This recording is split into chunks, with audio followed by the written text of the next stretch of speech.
Oui, Seigneur, nous avons besoin de toi et nous prions pour que tu nous conduises. Et parle-nous, Seigneur, toi qui es le Dieu vivant, le Dieu fidèle, au nom de Jésus. Amen. Nous lisons dans 2 Rois au chapitre 13. 2 Rois 13.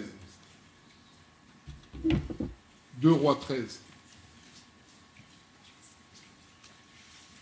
2 Rois 13, à partir du verset 14. 2 Rois 13, 14. Élisée était atteint de la maladie dont il mourut. Et Joas, roi d'Israël, descendit vers lui, pleura sur son visage et dit, mon père, char d'Israël et sa cavalerie. Élisée lui dit, prends un arc et des flèches. Il prit un arc et des flèches, puis Élisée dit au roi d'Israël, bande l'arc avec ta main. Et quand il l'eut bandé avec sa main, Élisée mit ses mains sur les mains du roi. Et Élisée dit, ouvre la fenêtre à l'orient. Il l'ouvrit, Élisée dit, tire, et il tira. Élisée dit, c'est une flèche de délivrance contre les Syriens. Tu battras les Syriens à Aphek jusqu'à leur extermination. Élisée dit encore, prends les flèches. Il les prit. Élisée dit au roi d'Israël, frappe contre terre. Et il frappa 3 fois et s'arrêta. L'homme de Dieu s'irrita contre lui et dit, il fallait frapper 5 ou 6 fois. Alors, tu aurais battu les Syriens jusqu'à leur extermination. Maintenant, tu les battras 3 fois. On peut s'arrêter là. Alors, cette histoire nous apprend beaucoup de choses dans le fonctionnement avec Dieu. Ça nous apprend aussi beaucoup de choses sur le fonctionnement de l'homme avec Dieu. On va expliquer ça. Élisée voit venir vers lui le roi Joas et Élisée dit au roi, il ouvre la fenêtre, il dit, tire une flèche et le roi fit ainsi. Et Élisée lui donne maintenant l'explication. Vous savez, lorsque Dieu fait des choses, ce qu'il attend de nous, c'est d'obéir. Et on voit l'exemple là. Il y a beaucoup de choses à décortiquer, mais ce n'est pas le but. Mais on donne quand même quelques éléments de contour pour comprendre. Donc quelquefois, Dieu nous donne des ordres qui paraissent insensés. Ou en tout cas qui n'ont pas de sens à notre entendement à nous. À quoi ouvrir une fenêtre vers l'Orient? Pourquoi pas vers l'Occident? Pourquoi pas vers tel endroit? Mais bon, il ouvre, il tire. Alors Élisée lui dit maintenant, tu as bien fait. Tu vois ce que tu viens de faire là? C'est que Dieu te donne la victoire sur tes ennemis. Ensuite, Élisée lui dit, écoute, prends encore des flèches, tire maintenant par terre. Il prend les flèches, il tire 1 fois, 2 fois, 3 fois. J'imagine qu'Élisée l'observe et il s'arrête. Élisée lui dit, mais pourquoi tu t'arrêtes? Tu aurais pu tirer plusieurs fois. Mais vous savez, Dieu lui avait déjà donné l'explication en disant, là, ce que tu viens de faire là, c'est la victoire sur tes ennemis. Et Élisée s'irrite en disant, mais pourquoi tu t'es arrêté? Tu aurais dû tirer 5 ou 6 fois. Et maintenant, tu aurais pu avoir plus de victoires. Mais tu t'arrêtes, donc tu n'auras que 3 victoires sur tes ennemis. Et le thème de notre partage, c'est que rien ne t'arrête. Vous savez, dans le fonctionnement avec Dieu, la Bible dit que Dieu a ses pensées. Et nous avons nos pensées à nous. Maintenant, dans le fonctionnement de Dieu, il y a des choses que nous ne maîtrisons pas toujours. Mais ce que le Seigneur attend de nous, c'est qu'on puisse avoir l'attitude de quelqu'un qui a foi en lui. Vous voyez, Élisée, lorsque vous voyez les miracles qu'il a fait, je me souviens lorsqu'il va voir une femme qui n'avait pas grand-chose. Et la femme lui dit, écoute Élisée, homme de Dieu, je suis tellement endetté que le créancier a fait venir quelqu'un, il a pris mes enfants et tout ce que j'avais. Élisée lui dit, mais qu'est-ce que tu as dans ta maison? Il lui dit, écoute, va prendre les vases, les pots que tu as chez toi, va chez les voisines, prends des vases, et Élisée lui précise, en un grand nombre. Et ensuite, quand tu auras pris tout ça, rentre chez toi, ferme la porte et commence maintenant à remplir l'huile. Et c'est ce que la femme fait. Hein. Donc je pense que si cette femme avait 1000 vases, les 1000 vases auraient été remplis.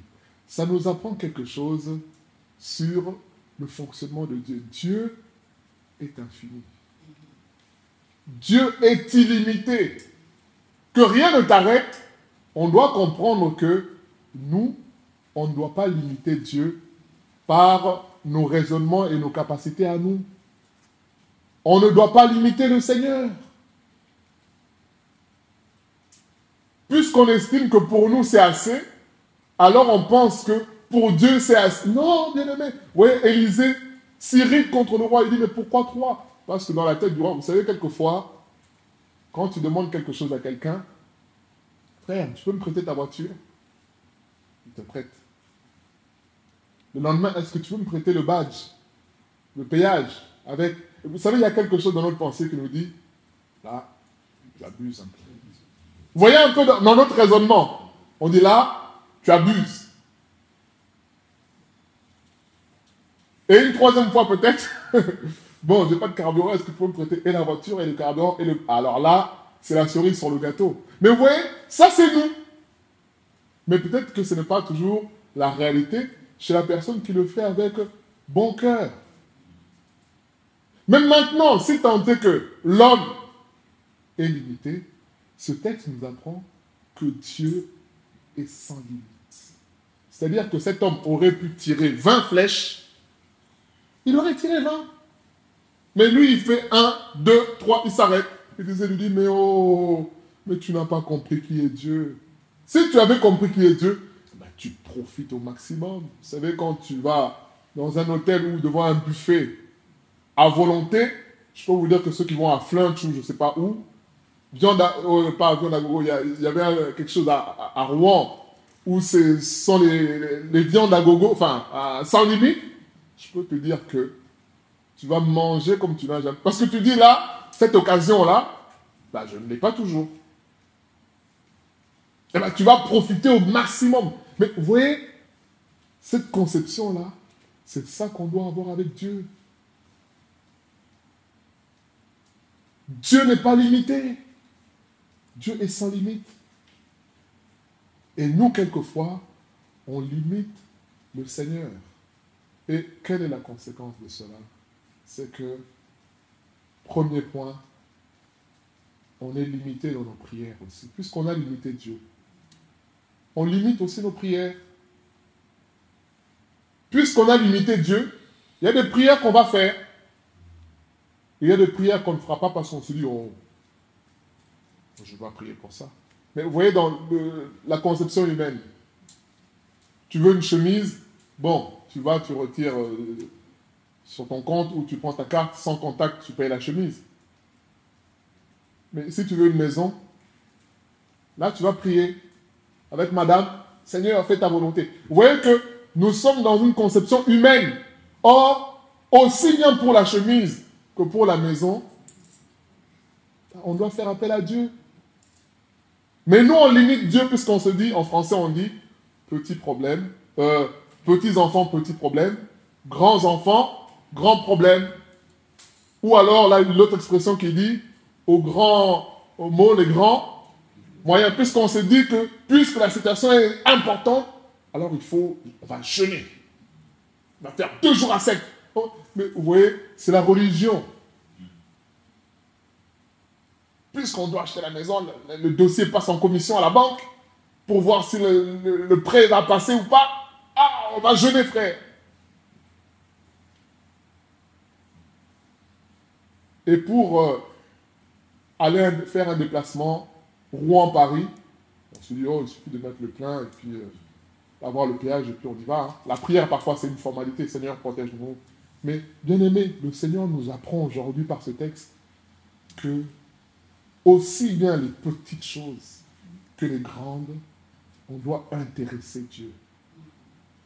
Puisque Dieu est sans limite. Vous savez, c'est le témoignage que je donne souvent. C'est que souvent quand on va, et ça nous est arrivé encore la semaine dernière quand on était en Vendée, on arrive à un endroit à Saint-Hilaire-de-Riez, c'est un endroit très touristique, il y a beaucoup d'étrangers. Qui plus est, c'est la fête foraine. Vous imaginez, déjà en temps normal, il y a beaucoup de monde, mais en plus c'est la fête foraine. Donc il n'y a même pas une place pour se garer. Et lorsqu'on arrive, il y a une des filles qui prie, comme d'habitude. Seigneur, fait que papa, maman, trouver une place pour qu'on puisse se garer. Alors moi, dans ma tête, je me dis, là, je vous laisse là et puis je vais chercher une place à 2-3 kilomètres. Mais vous voyez la prière de l'enfant. C'est dire, bon, Seigneur, fait qu'on trouve une place. Et il y a un monsieur qui vient nous voir pour nous dire, bonjour monsieur, vous cherchez quoi? Vous cherchez une place? Bah écoutez, juste là, regardez là. Je dis, mais bien aimé, Dieu fait ça. Moi, je dis honte à moi. Puisqu'avec nos raisonnements d'adultes, on se dit non, là, 1 heure de pointe, en plus, c'est une fête foraine, il y a trop de monde, il y a des touristes, et ainsi. Vous voyez comment on va dans les calculs? Mais l'enfant n'a pas tous ces éléments-là. Voilà pourquoi il est écrit que ceux qui entrent dans le royaume des cieux, ils doivent être comme des enfants. Voilà. L'enfant ne met pas tout ça dans la balance pour dire, c'est vrai, l'enfant, il va venir dire, papa, est-ce qu'on peut manger au McDo? Est-ce qu'on peut manger à Burger King? Lui, ce n'est pas son problème qui est l'inflation, qu'il n'y ait pas de carburant dans la voiture, ce n'est pas son problème. Tu vas lui expliquer ça, mais lui, il ne comprend pas. Il a une envie, il demande. Ah, papa, ah, regarde dans le journal, Seigneur, papa, regarde. Voilà, l'enfant est comme ça. C'est bien aimé. Pourquoi? Puisque dans la tête de l'enfant, papa peut subvenir à nos besoins de façon illimitée. Il suffit que je demande. C'est tout. Et bien aimé, Dieu veut qu'on ait la même conception. Que rien ne nous arrête. Et ce jour-là, quand le monsieur vient, il dit, monsieur, vous cherchez... Donc, c'est-à-dire que c'est comme, à peine l'enfant termine de prier, le monsieur vient. Et sa mission à lui, son rôle, c'était de dire aux gens, vous cherchez une place? Allez là. Allez, il y a des places là-bas, allez vous garer là-bas. Et Éphésiens 3:20 nous dit que Dieu agit au-delà de ce qu'on peut, ou bien, au-delà de ce qu'on peut penser ou imaginer. Dieu agit au-delà de ce qu'on peut penser ou imaginer. Donc, mais pour réaliser ça, il faut comprendre que Dieu est illimité. Vous vous rendez compte? L'imagination de l'homme. Nous sommes tels que nous sommes là. Je peux vous dire que l'homme il a une imagination qui est intarissable. Vous savez, rien que l'imagination, dans ta tête, qu'est-ce qui peut passer comme projet? Comme imaginaire. Parfois, tu peux imaginer que tu rencontres le roi d'Espagne. Parfois, tu peux imaginer que tu rencontres le président Macron. Vous savez, l'imagination, c'est quelque chose qui est de l'ordre de l'utopie, qui ne va peut-être pas se réaliser, mais ça ne t'empêche pas d'imaginer ça. Alors, Éphésiens 3:20 nous dit que Dieu, lui, il agit même au-delà de ce que tu peux imaginer. Je ne sais pas si on a déjà médité ce passage-là. Moi, quand je médite ça, je me dis, mais c'est fort. Parce que l'imagination de l'homme est très riche. Très, très riche. Il y en a qui ne font pas de sport, mais ils imaginent qu'ils courent les 100 mètres en 5 secondes. Mais c'est dans l'imagination. Parce que dans l'imagination, tu es libre de penser de ce que tu veux. Mais on nous dit que Dieu, lui, il agit même plus loin que ce que tu peux imaginer. C'est-à-dire que, pour moi, prier pour une place de parking, c'est déjà un miracle. Parce que là, tu arrives à un endroit, tu dis, mais je ne vais jamais trouver une place. D'autant plus qu'il y a des gens qui tournent là avant toi, qui sont à l'affût d'une place, d'une personne qui se libère. Mais là, on nous dit que non seulement tu pries pour trouver une place, mais en plus, Dieu te donne une place inespérée. C'est ça que ça veut dire. C'est-à-dire que il fait même plus que ce que toi tu avais demandé. Bien-aimé, c'est ça Dieu. Alors quand on réalise cela, on prie sans limite. Quel que soit le sujet qui se présente à nous, on dit Seigneur, je te recommande ce sujet-là. Agis. L'intelligence va te dire, attends, mais toi, qui es-tu pour prier pour ça? Vous savez, j'ai suivi le témoignage une fois d'une chrétienne en Ouganda, je crois, qui racontait qu'ils avaient un petit groupe de prière dans un petit village. Et un jour précis, ils allaient dans le marché pour distribuer des petits tracts, parler de Jésus avec des moyens très sommaires.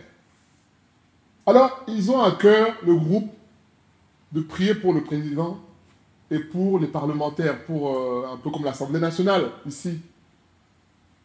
Alors, d'aucuns me diront, attends, mais qui êtes-vous? Mais bien aimé, Dieu agit au-delà de ce qu'on peut penser ou imaginer.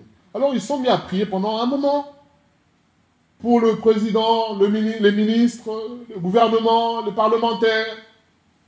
Et un jour, toujours au marché, ils tombent sur le député de la circonscription.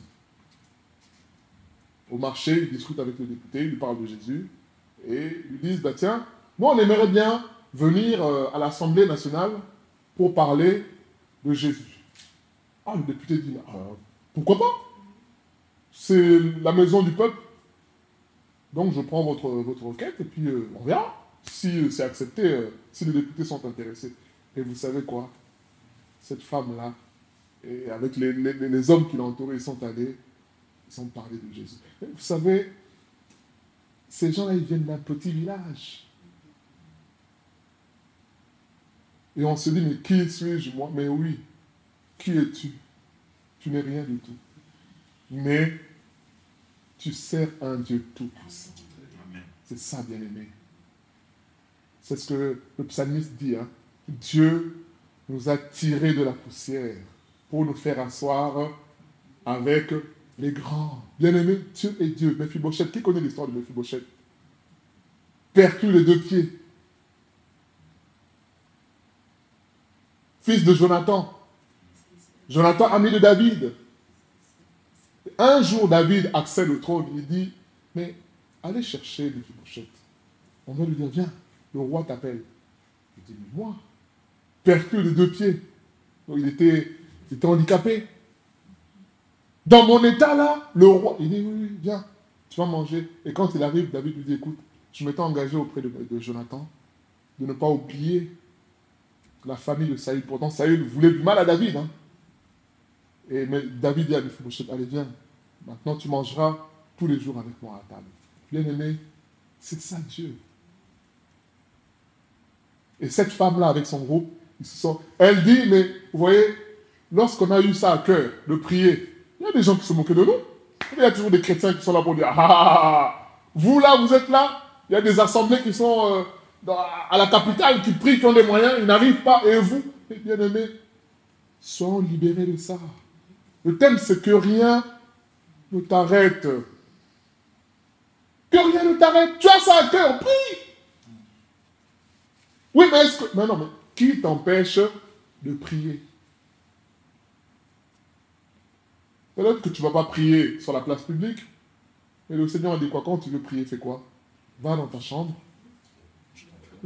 parle à ton Père. Parle à ton Père. Et cette femme-là a fini avec le groupe à aller au Parlement, à parler du Seigneur. C'est pour nous dire que rien, bien aimé, ne nous arrête. Quand on considère que Dieu est tout-puissant, et regardez l'histoire d'Élisée, vous allez voir hein, que toute sa vie, il a fait des miracles de façon anticipée de Jésus. Un jour, des gens viennent pour manger. Il n'y a pas de pain. Élisée dit, allez, venez. On va multiplier les pains, distribuer à tout le monde. Oui, les miracles que Jésus a fait, Élisée autrefois les a fait. Et a multiplié le pain. J'ai parlé de la veuve.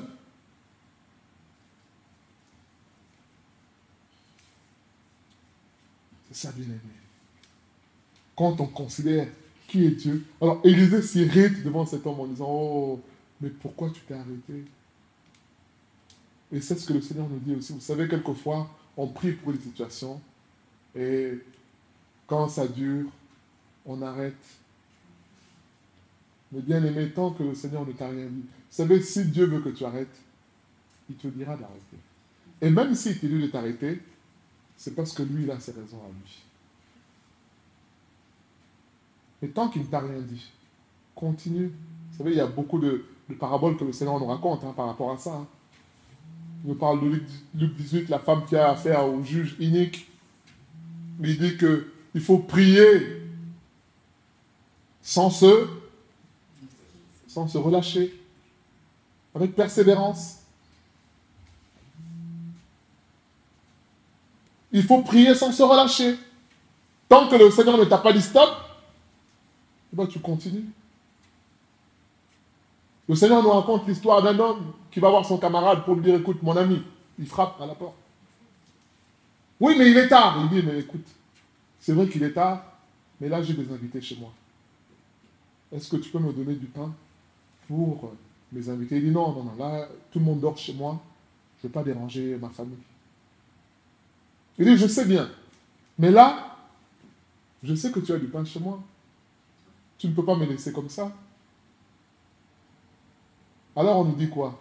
L'ami se dit, écoute, tu me déranges. Et puisque, à cause de ton importunité, je vais te donner du pain.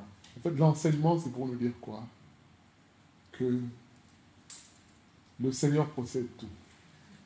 Et Matthieu 7 nous dit, frappez, cherchez, demandez. C'est ça que le Seigneur nous demande. Continuons à frapper, continuons à demander.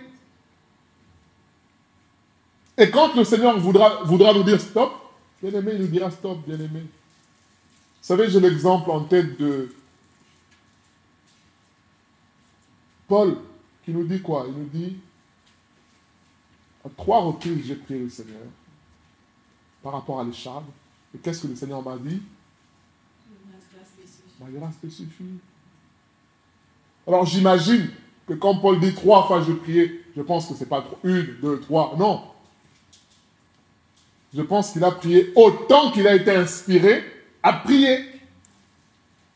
Jusqu'au jour où le Seigneur lui dit, écoute, Paul, sache que tu n'as pas besoin d'être fort physiquement pour me servir. Je permets que tu sois dans cet état-là pour que tu réalises ma grâce. Pour que tu réalises que si tu arrives à me servir avec efficacité, ce n'est pas parce que tu es fort, mais c'est parce que toi qui es faible, tu sers un Dieu qui est fort. C'est ça, bien-aimé. Je me souviens de l'histoire de Anne qui priait, qui allait tous les jours au temple pour dire, Seigneur, agis en ma faveur. Regarde ma rivale Pénina qui me fait des mortifications, qui se moque de moi sans cesse. Le quartier se moque de moi sans cesse. Mais vous savez, dans sa persévérance, le Seigneur lui inspire comment prier. Seigneur, donne-moi un fils et je te le consacre. Et là, on nous dit quoi? Que son visage ne fut plus le même, bien-aimé. Vous savez, un jour même, Élie, le sacrificateur, s'est moqué de Anne en disant, mais attends, mais arrête avec l'alcool. Arrête avec le vin. Mais c'est pour nous dire qu'il y aura des situations qui vont venir pour nous arrêter, bien-aimés, de prier. Il y aura des événements qui vont te dire, mais oh, ben regarde, ça fait tant de temps, ça ne change pas. Mais regarde, ça fait autant d'années. Tu te fatigues même. Bien-aimé, tant que le Seigneur n'a rien dit, continuons. Puisque Dieu est illimité. Puisque Dieu est puissant. Puisque tout est possible à celui qui croit. C'est ça, bien-aimé. Puisque rien n'est impossible à Dieu. Mais faut comprendre qui est Dieu. Vous voyez, quand Élisée s'irrite, j'essaie d'imaginer un peu. Élisée est en train de lui dire, vous savez, bien-aimé, faisons un petit parallèle. Tu rencontres le président de la République.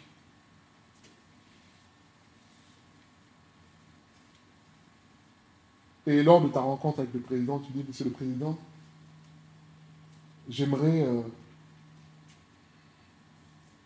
je ne sais pas si l'iPhone 14 existe, en tout cas, j'aimerais l'iPhone 13. Bien évidemment, il est capable de te le donner. Mais vous voyez que le président lui-même, il va te dire, mais c'est tout ce qu'il demande, en fait. Mais il ne sait pas de quoi je suis capable, c'est tout ce qu'il demande. Je prends cet exemple-là sciemment, parce que le président, lui, il veut peut-être te donner un poste. Alors, quand tu as le poste, tu as l'autorité, tu as le pouvoir, tu as le salaire qui va avec, tu as même l'iPhone 13 là, peut-être même 2 ou 3 de fonctions. Tu n'as même pas besoin d'en acheter. Vous voyez la différence ou pas, bien-aimé? Oui. Tu as toutes ces choses-là gratuitement puisque ça fait partie de prérogatives qui sont liées à ta mission. Tu les as. Mais toi, tu arrives, tu dis non, moi, je me contenterai juste. Il va dire, mais lui, il a un problème. Donc, il me fait perdre du temps juste pour ça. Bon, donne-lui. Et après, c'est fini. Et après, tu vas demander encore l'iPhone 15. Après, 2 ans après. Non, bien-aimé. C'est ça. Et ayons cette conception. Quand Élisée est irrité, il dit au roi Joas, mais oh, tu te contentes de peu alors que Dieu peut faire beaucoup. Je ne suis pas en train de dire que on va à la manière humaine ou la manière de la prédication de la prospérité dire, allez, on est des rois, on est des... Même si tout ça est vrai, je suis en train de dire que nous réalisons que notre Dieu est le Dieu Tout-Puissant et qu'il est illimité. Et puisqu'il est illimité, je peux prier pour la conversion du président Biden. La pensée va te dire, oh là là, mais toi tu es ici, Biden, il faut traverser l'Atlantique. Mais c'est la prière.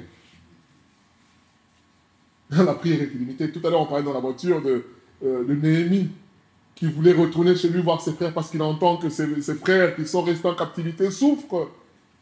Mais Néhémie prie. Et lorsqu'il termine de prier, comme c'était son travail de servir le roi, il vient servir le roi. Le roi le regarde et dit, mais Néhémie, tu as le visage, tu as la mine, tu as une petite mine. Qu'est-ce qui t'arrive? Vous voyez comment Dieu fait les choses. Lui, il a prié en disant, Seigneur, agis. Mais une fois qu'on a prié, laissons Dieu faire maintenant. Mais qu'est-ce qui nous empêche même de prier? On se dit, mais comment Dieu va s'y prendre? Il va peut-être passer par là, il va peut-être faire ci, et comme nous, on est dans nos calculs, on va forcer. C'est ce qui est arrivé à Saül, hein. Dieu lui dit, attends, mais comme les choses ne se passent pas comme prévu, c'est là qu'on va forcer. Mais vous savez, quand tu sais que Dieu est illimité, que Dieu est grand, j'ai prié, Dieu a entendu ma prière. Voilà. Maintenant, j'attends de voir en tant que spectateur ce que Dieu va faire. Et Néhémie vient servir le roi. C'est le roi lui-même qui regarde Néhémie pour lui dire, mais qu'est-ce qui se passe? Tu es triste. Il dit, mais roi, comment tu veux que je sois dans la joie lorsque j'entends que mes frères vont mal? Vous savez ce que le roi lui dit? Écoute, fais-moi l'état des lieux. Qu'est-ce que tu veux? Proverbe 16:7 qui dit, quand l'Éternel approuve les voies d'un homme, il dispose en sa faveur même le cœur de son ennemi. Quand on dit ennemi, c'est peut-être celui qui te veut du mal, mais c'est aussi celui qui peut se montrer hostile à ton égard. La Bible dit que Dieu dispose son cœur favorablement pour toi, bien-aimé. Mais quand on réalise ça, qu'est-ce qui va t'arrêter? On te dit, ah, tel endroit. Ah ben tu sais, là-bas, il y a une liste d'attente, hein, attention. Hein. Eh oui, mais une liste d'attente, c'est pour tout le monde. Mais dans le tout le monde, là, moi je suis enfant de Dieu. Donc je suis une exception. À cause de Jésus, Jean 14, qu'on va lire pour finir. Jean 14. À cause de Jésus, Moi, je suis l'exception. Jean 14, c'est facile à retenir. Hein? Jean 14, 12 à 14. Très facile à retenir. En vérité, verset 12. Je vous le dis, celui qui croit en moi fera aussi les œuvres que je fais, et il en fera de plus grandes parce que je m'en vais au Père. Et tout ce que vous demanderez en mon nom, je le ferai afin que le Père, soit glorifié dans le Fils. Si vous me demandez quelque chose en mon nom, je le ferai. Bien aimé, la question c'est que, vous savez, ce verset-là, c'est une feuille de route pour notre marche en tant que chrétien. C'est un engagement du Seigneur vis-à-vis de nous, bien aimés. C'est un chèque en blanc que le Seigneur nous donne. Il nous dit, écoute, vous savez, c'est comme si c'est un chèque que tu as reçu avec la signature et le sceau. Toi, tu as juste à mettre quoi? Le chiffre. N'est-ce pas merveilleux? On te donne, c'est signé. Vous savez, quelqu'un qui a des moyens, il te donne ça. Hein. Il a déjà signé. Que tu demandes 1000, parce que quand c'est comme ça, qu'est-ce qu'il va nous arriver? On ne va pas abuser. Hein. Même si tes besoins, c'est 10 000, je vais dire, bon, on ne va pas abuser, on va demander 1000. Oh! Lui, il t'a donné le chèque, il a déjà signé à l'avance. C'est pas comme d'autres qui fait un chèque. Il dit, par contre, il faut vite l'encaisser. Hein. Parce que dans 10 jours, ça ne va pas passer. Non, lui, il signe à l'avance. Il met le tampon, il dit, allez, tiens. Pour tes besoins. Bon alors, est-ce qu'il a dit combien? Non, lui, derrière, quand il te donne ça, il est conscient de sa force. Sinon, il t'aurait dit, attention, va doucement. Non, il te dit, vas-y, prends. Bien aimé, ce texte-là, c'est ce chèque que le Seigneur nous donne. Alors, est-ce qu'on croit ou on ne croit pas? Alors, quand tu sais que au nom de Jésus, tout est possible, alors qu'est-ce qui va t'arrêter, bien aimé? Qu'est-ce qui va t'arrêter? Il dit, hein, verset 14, si vous demandez quelque chose en mon nom, je le ferai. Donc, si on doute de ça, ça veut dire que le Seigneur ment. Puisque le Seigneur, lui, s'engage là. Soit c'est nous qui avons un problème, soit c'est le Seigneur qui ment. Mais est-ce que le Seigneur peut mentir, bien aimé? Alors, puisque le Seigneur ne peut pas mentir, persévérons, prions, quel que soit le sujet. Nous avons l'autorité, il dit, à cause de mon nom. Et le Père agira pour que le Fils soit glorifié. C'est ça, bien-aimé. Alors ne faisons pas comme Joas, qui se dit, bon, je me contente de peu. Non, bien-aimé, Dieu est tout-puissant. Dieu est grand. Dieu est illimité. Et il est prêt à agir. Vous savez, dans 2 Rois, chapitre 3, je crois, lorsque Salomon prie, Dieu lui dit, écoute, demande-moi ce que tu veux. Vous savez, Salomon dit, Dieu, tu m'as donné la responsabilité après mon père David et de conduire un tel peuple. Alors, donne-moi la sagesse pour diriger un tel peuple, selon tes voies à toi. Vous savez la réaction de Dieu, de dire, oh, tu ne demandes même pas la mort de tes ennemis. Tu ne demandes même pas des victoires. Tu ne demandes pas ce qu'un humain normal aurait demandé. Il dit, écoute, en plus de ce que tu me demandes, je te donnerai la gloire. Bien-aimé, lisons la Bible. Dieu lui dit, écoute, je te donnerai même plus que ce que tu demandes. C'est ça Dieu, bien-aimé. Un deuxième enseignement. Le premier enseignement, c'est on peut prier sans limite. On peut prier sans limite. Vous savez, autrefois, il y a 15 ans, 20 ans en arrière, le téléphone portable, les abonnements, c'était parfois le week-end. Hein. Oui, certains ont connu ça. Hein. Illimité le week-end. Les gens ne dorment pas le week-end.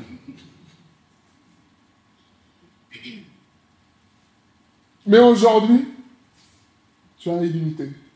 Et maintenant que c'est limité, ben les gens n'appellent plus, c'est plus des textos. Donc c'est vrai ou c'est pas vrai? WhatsApp, texto. Voilà, les gens ne savent. Mais autrefois, mais c'était. Mais aujourd'hui, c'est illimité.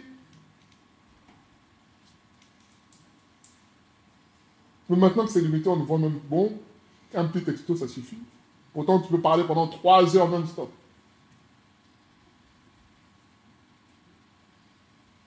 Et Dieu dit à Salomon, tu me demandes que ça? Ben écoute, je vais te donner plus. C'est ça, bien-aimé. Dieu veut faire plus. Peut-être que tu es chantre. Peut-être que tu travailles à tel endroit pour le Seigneur. Mais ne fais pas comme Josué en te disant, bon, je suis arrivé à mon niveau. Non, dans ce que tu fais là, Dieu peut encore t'amener plus loin, bien-aimé. Je connais la Bible, je connais les versets, je sais comment prêcher avec tel point, telle organisation. C'est bien, mais sache que Dieu peut t'amener encore plus loin. C'est ça, un deuxième enseignement de ce texte, c'est de dire que là où tu es, ce n'est pas le terminus. Josias, s'est dit 3, c'est bon. Mais non, Élisée lui dit Dieu est le Dieu de la multiplication. Dieu multiplie. Alors ne te limite pas. Et quelle est ta part à toi? Quelle est notre part? C'est d'être fidèle à Dieu. De faire de lui nos délices, comme il est écrit, fais de l'Éternel tes délices, et il te donnera ce que ton cœur désire, bien-aimé. Que rien ne nous arrête. Nous allons prier au nom de Jésus. Seigneur, nous prions pour que tu nous aides à réaliser que tu es le Dieu infini, le Dieu tout-puissant. Comme nous avons chanté, ton nom est infiniment grand. Et nous venons de lire dans Jean 14 que notre Maître Jésus nous demande de prier en son nom. Et Philippiens 3 nous dit qu'au nom de Jésus, tout genou fléchit. Seigneur, aide-nous, Seigneur, à réaliser ta grandeur. Et que rien ne nous empêche de prier. Pardonne-nous pour nos raisonnements qui nous ont emmenés parfois à nous décourager et à arrêter de prier parce que nous ne voyons pas les choses, Seigneur. Cet après-midi, tu nous rappelles que tu es le Dieu Tout-Puissant, Seigneur. Et que tu peux agir et tu veux agir au-delà de tout ce qu'on peut penser et imaginer. Que ton nom soit béni au nom de Jésus-Christ. Amen. Gloire à Dieu.